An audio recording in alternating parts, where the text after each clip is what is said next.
Yeah. She picked my file, looked at it, read it, looked at me, and asked me, "What is your level of education?" I didn't answer her. I was wondering, what does my level of education got to do with me giving back?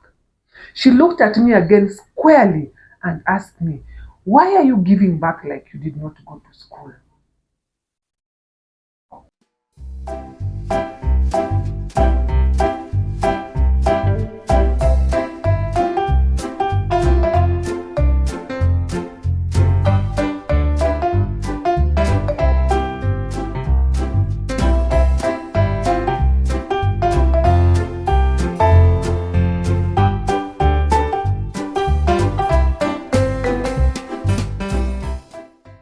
Hi friends, once again welcome to our Evolve You For You channel. Karibu sana.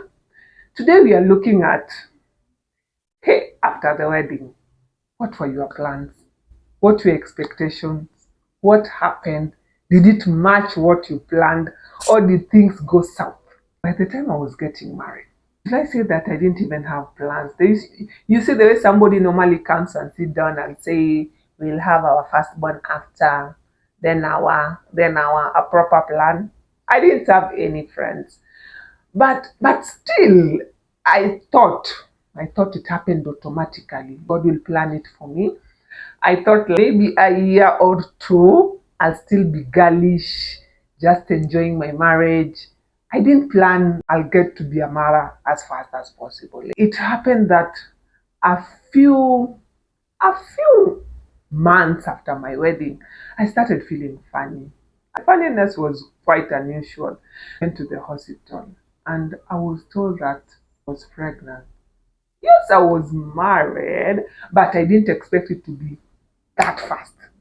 But anyway, I was pregnant, I was married, nothing to worry about. Maybe a few inconveniences here and there.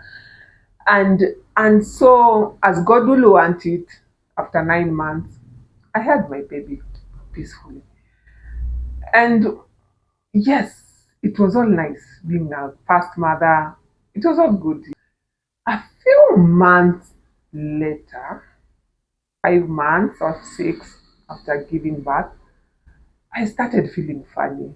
Now this one I was sure it was malaria. Malaria.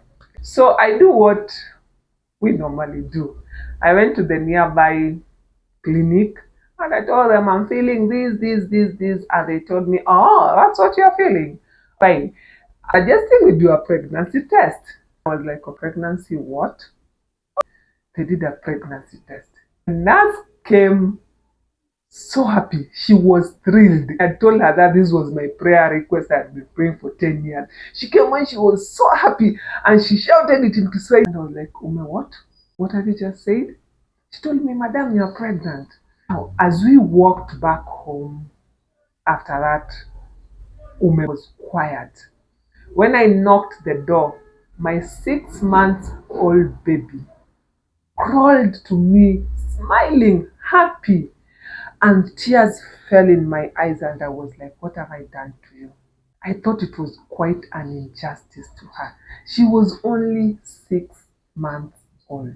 But anyway, here we were, pregnant again, balancing a small baby and a pregnancy was not a joke. Yeah. Sometimes you'll be so tired with this other pregnancy, you just want to rest a bit. And there is this other person who is looking for your full attention, and it is their right. But anyway, by God's grace, we pulled through. Again, the firstborn, I went and delivered at Pumwani. The second born, again, I went back to Pumwani. It's better what you know, right? Went to Pumwani again. It was a healthy girl, around 4 point something. We came back with a bundle of joy. Now he had two of them.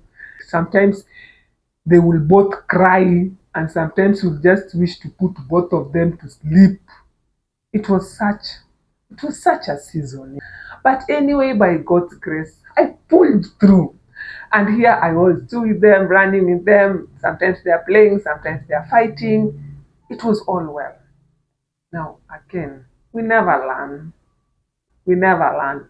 Again, few months later, then I started feeling funny. This time round, I suspected myself before even I got to the doctors. And when again they told me that I was blessed, I was like, I blessed. Now this is when it started dawning on me. Like, this is now serious. The third time in a row, literally 1 year apart, it drained me. Yes, it is a blessing. Yes, it is a prayer request of many. But at this particular moment, the devil blinded my eye. I wasn't seeing it as a blessing.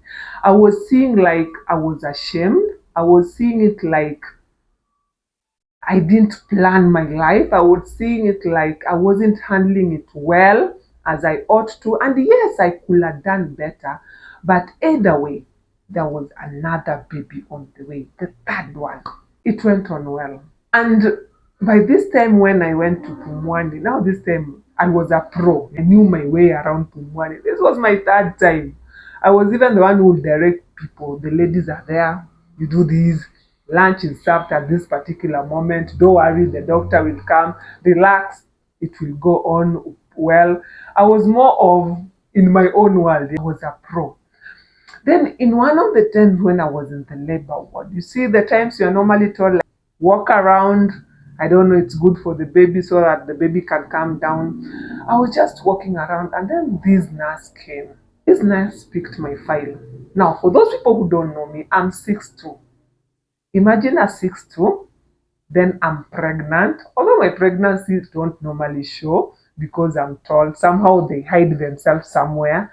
But I was 6'2" and pregnant. And I'll never forget, this nurse was not very tall. Maybe she was not even 5 feet tall. She picked my file, looked at it, read it, looked at me, and asked me, "What is your level of education?" I didn't answer her. I was wondering, what does my level of education got to do with me giving back? She looked at me again squarely and asked me, "Why are you giving back like you did not go to school?" Fine. She said a lot of English after that about the health issues and whatever you can say at that particular scenario. But what got into my mind is, why are you giving back like you never went to school? And she told me sternly and she was like, "Please don't come back here again." She looked at my file and dropped it. The time I had this baby again successfully, the third girl, I was like, one thing, I'm not coming to this place again. Again, I got my bundle of joy. This time now I had three girls, months apart. And my life like was literally around the children. Around the children. It was drama in the house, drama when getting a matatu to church. I remember at one particular moment, I was at the stage standing with holding one and two others besides me. A number of times my husband went to work on Sundays to go to church alone. Maybe me and the house girl and the children. I remember at this particular moment, a matatu slowed down and we were dragging ourselves to get into the matatu. And the tout just shouted, "The biggest luggage we are taking is a magazine." In short, he was talking directly to me. Me and my children, we will waste his time. And I can't blame him. For a matatu to pick us, it had to slow down because it was not only me holding the baby, but some two other small children around 2 and 3 years who need to be dragged. The matatu literally had to come, stop, and wait a little bit more for us to settle and sit. That's why they preferred maybe the gentleman or the young man or maybe just a lady who could just jump in and sit than Delia. As a result of that, I learned something. I learned that if I went for the first service, at least the matatus will be empty, the touts will not be that arrogant, and they will just allow me to sell because after all, there were no people on the stage at that particular moment. That's how I basically learned to go for first service, other than the second service whereby it was drama. Now, it was even drama in the church. One child will cry. I will try and get with this child outside, and two other will cry and follow me. In church for that particular season, the name they had for me was the tall woman with many babies. Oh, and anytime somebody wanted to describe it, they would just say, "Oh, that tall woman with many children, that one." And and and every time it got into me, and I was like, "Okay, fine, this is the reality." And even during that particular moment, a lot of things didn't matter, like makeup, dressing up properly. They were really draining me. But all is well. I had my three girls. We had our fun time, dedicated my life unto them, still running my business on the sides. Nothing ever stopped. But a number of times I felt like it was time out. A year or something, at least this time I waited. Again, I noted I was pregnant. Now this time round it was a no. Now this time round it was like no. Something now has to be done. I remember at one particular point we were sitting down with my husband and we were talking about the pregnancy. Now let me be honest. From the first baby, abortion looked like an option. The second baby, my excuse was really the older one is 6 months. The third baby, again, abortion looked like a better way out. There are already two small children, and then now the third one. Now the fourth one, we were like, what will people say? As in, how will we handle it? Where will the money come from? A lot of thoughts went through our heads. The devil is a liar. We justified our thought and we had this thought. And some point, it was like this was the only way out.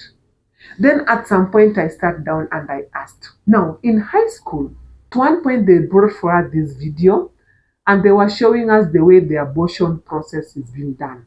I don't know if they were exaggerating it, but we were literally being shown when a scissor is inserted into a woman and the baby is being cut into pieces.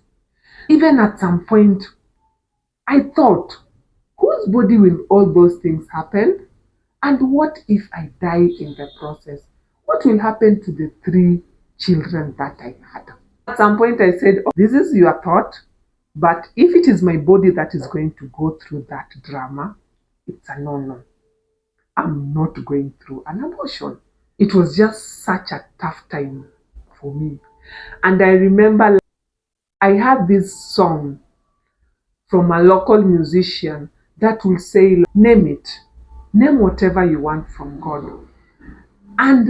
And I kept on playing the song over and over, and I told God, God, I'll keep the pregnancy to honor you, and it is the right thing to do. I'll keep the pregnancy.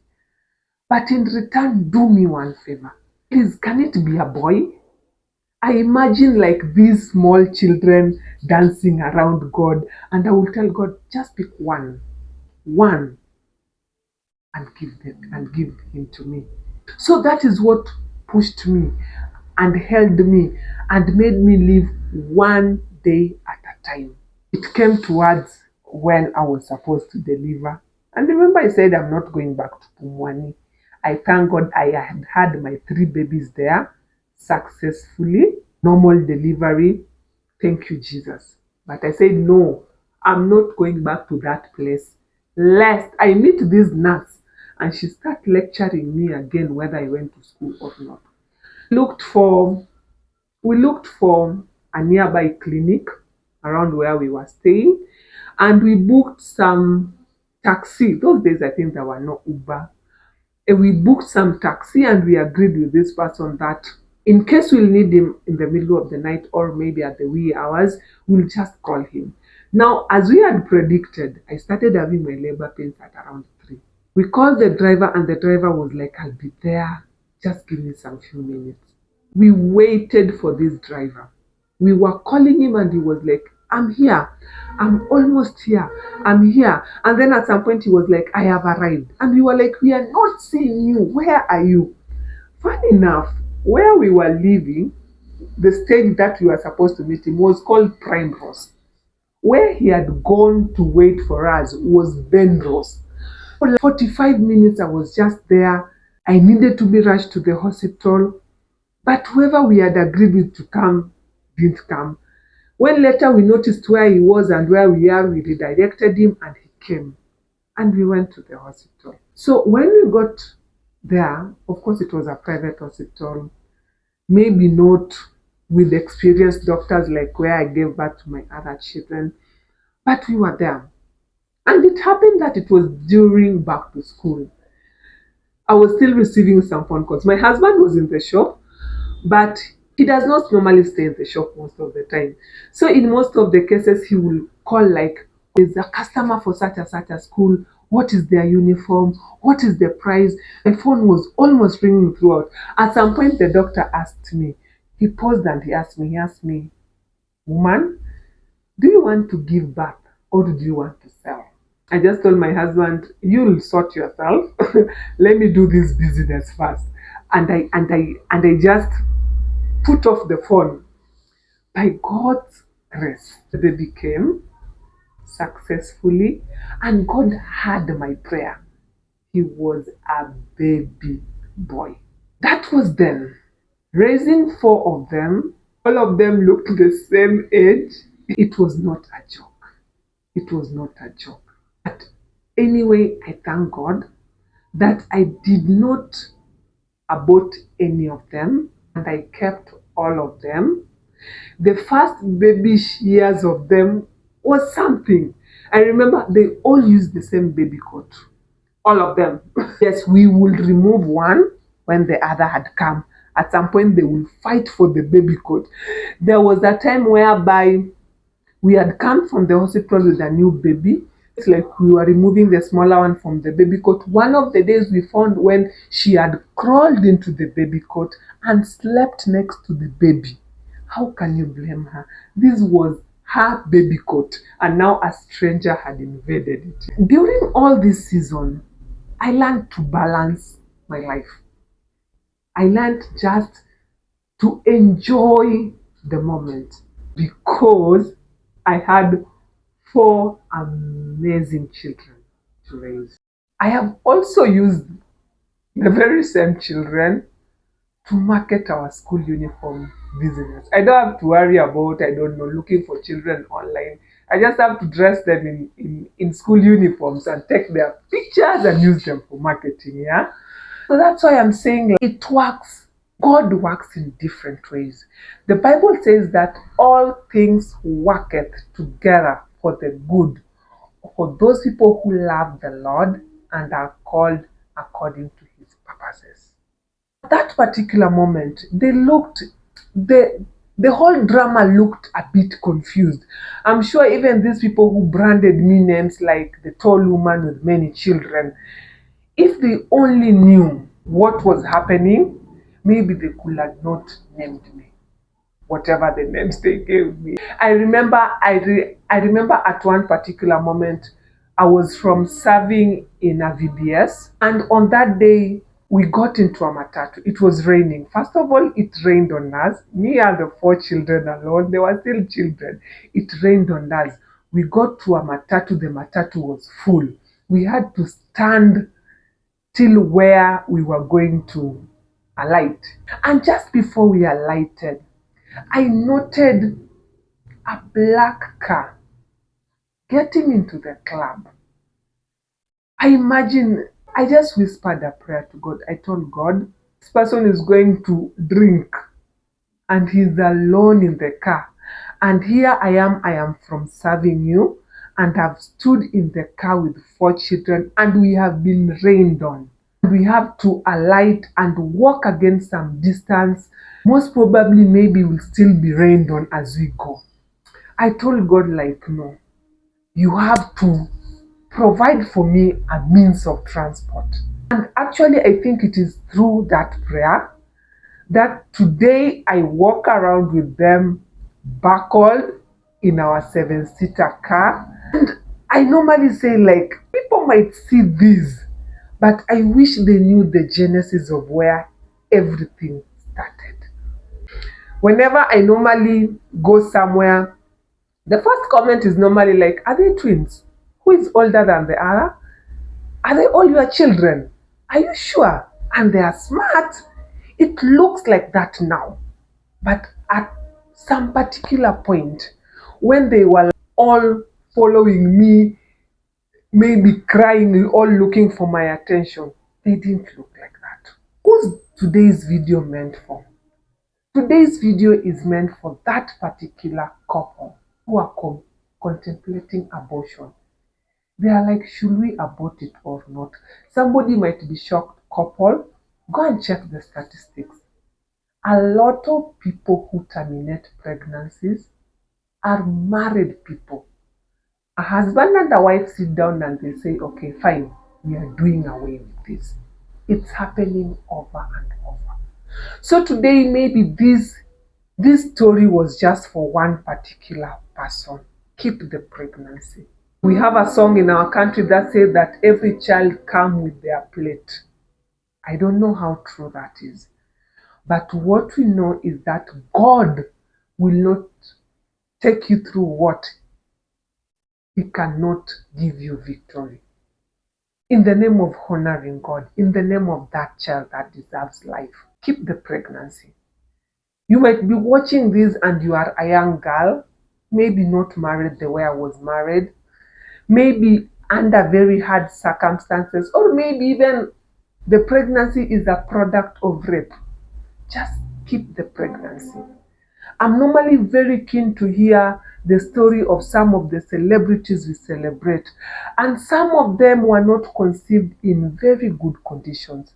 Some of them, abortion looked like the only way out, and they have heavier and sad stories, and it's like it was like the only way out. But whoever had the power to say, I'm keeping the baby at that particular moment, they kept the baby. You don't know who you are carrying. You might be carrying the next president, the next person who will bring the big solution to the world. Just keep the pregnancy. One day at a time, before you know it, they'll be all grown and they'll be out of your way if that is what you are trusting God for. But for now, just keep the pregnancy. And for that woman who is looking at her 4, 5, 6 small children and they are giving you a hell of a time, it is well. I normally tell our parents in Sunday school, my first comment is normally, they will grow up. They grow up. They grow up. Just enjoy the season, play with them, have fun with them. I've learned to do a lot of things because of my children. At some point, I will take them to swimming pool, sit back, just watch them. And then at some point, I was like, what am I doing? One day, I just decided to get a swimming costume, jumped into the water with them, and to cut the long story short, it's normally me on the deep end these days. And I'm even the one who's training them how to swim. I've learned to live with them. When they are children, I crawl with them. When they are teenagers, we are fighting the other teenage drama. But anyway, I've learned to grow with them, to live with them, to love them, just to be there. At some point, it will get to a point when it's like you can't hold it anymore. Call on Jesus. Call on God. He's the one who gave you the task. You are not raising them for you, just for the memo. You are raising somebody's wife, somebody's mother, somebody's husband. You are not just raising children. You are raising something greater than just a normal child. And having that mindset will make you play differently, will make you set some time for them, will make you not leave them for house girls, especially at those tiny ages. 0 to 5 is the critical age in a child's life. I know we have to gather money. I know we have to run companies. I know we have responsibilities in other places. But if you ask me, more than 50% of your responsibility is towards your children. Give them your best so that when they grow old or of age, they'll thank you. They might not see the effort you're making now, but trust me, they'll one day look back and they'll say, Mom, Dad, thank you. Till next time, friends, from Evolve You for You, thank you very much for joining us. And again, it costs you nothing. to hit that button, to leave a comment. Have you ever been in a situation whereby abortion looked like a better way out? Did you abort? Can you tell us what happened? Is there anybody who you think needs to listen to this video? Feel free to share and bless somebody, and let us save that child. Just one more life. Till next time, thank you.